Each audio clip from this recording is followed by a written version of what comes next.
Hello and good evening. My name is Morganin, and I'm afraid I'm a little overdue for this eulogy, but, well, life doesn't wait for a tragedy such as this.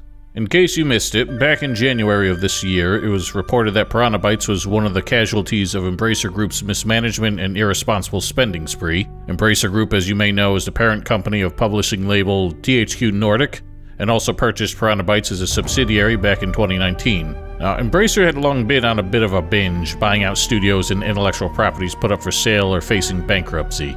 While I questioned back then how they had this much money to bravely spend on generally middling value assets and their tendency to churn out more remasters and new titles. In fact, at one point I was humoring the idea that the company was just a gargantuan money laundering scheme. But as it turned out, this absurd show of wealth was mostly just ephemeral, as they found themselves in substantial debt when a financing deal with Saudi investment group Savvy Games ultimately fell through. As a result, many of these misguided purchases found themselves immediately sacrificed as fodder for the creditors, including Saints Row developer Volition and Timesplitters developer Free Radical, while other studios and properties were saved from total dissolution, being purchased by other companies, and extensive layoffs were experienced at many others. In total, this deadly embrace led to the termination of over 40 studios, 80 canceled titles, and over 4,500 lost jobs. Alas, as it turns out, Piranha Bytes were not spared the Embracer's scythe. While reportedly an attempt was made to sell the studio to interested buyers, no benefactor emerged and the plug was pulled around January of this year. Per German law, the employees had their salaries secured ahead as far as June of 2024, giving them time to find other jobs, while the studio ostensibly had the opportunity to secure funding elsewhere and remain in business, as they optimistically suggested.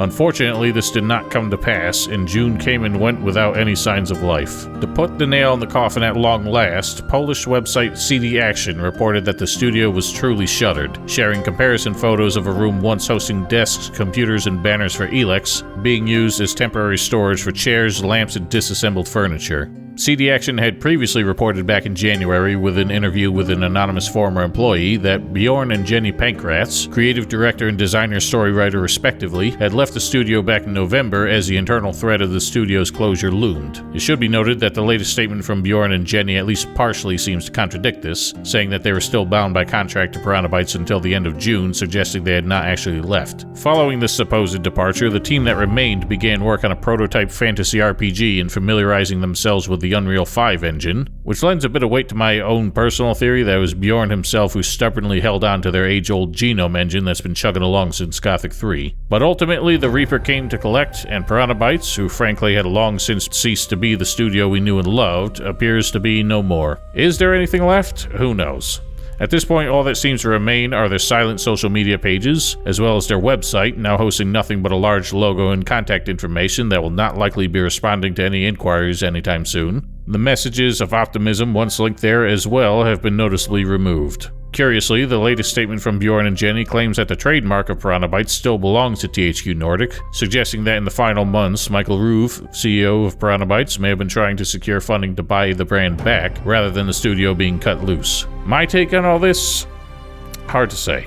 There's no denying their legacy has been a tumultuous journey, one with more disasters than phenomenons, and a couple lame ducks swimming in between. The spark of imagination and the vision to realize it did not seem to last, with the minds that imagined it all slowly trickling away with time. After the immense disaster of Gothic 3, the titles they released were modest at best, equally awful at worst, all with the familiar vibe and inspiration of their earliest titles becoming less and less present each time. I'm sorry to say, but throwing another Tetriandoc reference into Elex 2 did not inspire the nostalgia goggles you seem to hope it would, certainly not enough to distract from what a thorough mess you made of it.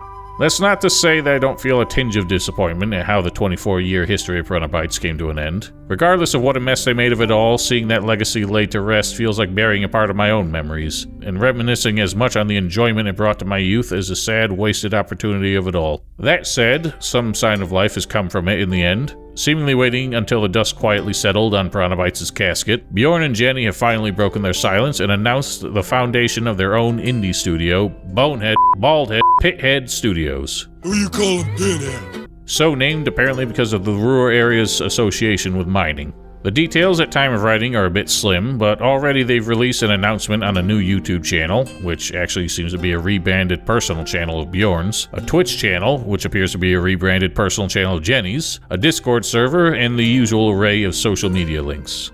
The announcement is notably timed and also notably bare of details, although at the time of writing they have released a second video going into a bit more detail on their view of the course of events. In due time, I assume we can expect to learn at the very least what their plan is to get a debut project in development. At this time we know very little about the studio, only that it was formally incorporated earlier in July, that it has no employees besides Bjorn and Jenny, and so far they have started to get to know the Unreal 5 engine for themselves. It is comforting to know that Bjorn did not try to sneak the Genome engine out the door with the garbage as he left. Beyond that, all we have is their mission statement of sorts on their Discord server, claiming that they, quote, will focus on creating dense and dark adventures with a deep storyline and horror and RPG elements. To try and evaluate that or anything else we know so far would be a wasted effort, since it would be nothing but baseless speculation, but at the very least I find the choice of words to seem quite deliberate. Absent is a specific claim that they will be working on an RPG, anything of the sort their former studio was known for. Instead, they assert their intention to create an adventure game with RPG elements. How significant is this distinction? Only time will tell. But it does at least show that without the studio and the publisher backing they've had until now, they do at least seem to be aware that a reduction in scope will be necessary. According to their premier YouTube vlog, they intend to provide updates akin to their Piranha Bytes show on the old Piranha Bytes channel every Monday. How much this will elucidate anything on their debut project in time, or just be a general chat about random game-related topics like that old show tended to be, time will tell. Time will also tell if they'll continue to be more generous and forthright with the English subtitles than the old Piranha Bytes show was, in which case I may actually be able to watch the damn things and learn something. Now, I've not walked on eggshells when discussing Piranha Bytes as of late, particularly when discussing my thoughts on Elex 2, and no small part of that is directed at the writing, creative decisions, and seemingly absent sense of leadership and collusion that resulted in the hot mess that game seemed to become. My expectations aren't exactly sky high for what comes out of this new studio from the masterminds that brought us this. So get on over to the crater, and don't you forget to take me along. Follow me. I get it. All right, you fucking scumbag. I've had enough with your shit. So I'm just gonna fuck off. You can die on the battlefield for all I care. And this. You did it! We can cross the main former off the list. Yes, and we can cross our son off the list. I have to admit, I didn't think you'd actually manage to escape. So I don't understand. Is she aware that our kid is dead? The start. My God. No, I can't tell her that I got her son killed. This is so bad. How's my son? He's dead! Just hope nothing happens to him. He's dead! We'll see about that. This wasn't even an option. Shouldn't even be here. And this. Dare do that again. What Damn the it, just fuck? keep coming. I broke something. Damn it, this looks not great. Oh, God.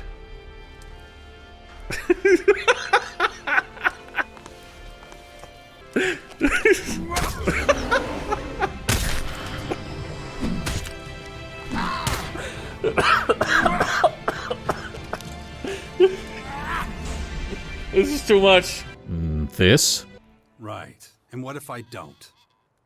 Ugh, forget it. What? Glad we got that cleared up. What the fuck?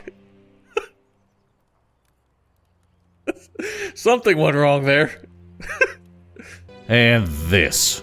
So, any regrets? Guess I'm just usually distracted by your butt. Got it, sweetness. Huh. So what do you think? About us? Guess I'm just usually distracted by your butt. Regardless, I've got nothing to lose by waiting to see what they manage to pull together out of all this, and I will be the first in line for a slice of humble pie if it turns out to be something that so much as threatens to impress. Now, I can't say for sure how much I'll be keeping up with this sort of video as the studio gets off the ground, but certainly I expect there to be a few interesting developments to discuss and interpret and speculate on as this whole thing gets moving. But for now, I suppose just pay your respects or your good riddances in the comments, and we'll see you whatever happens next.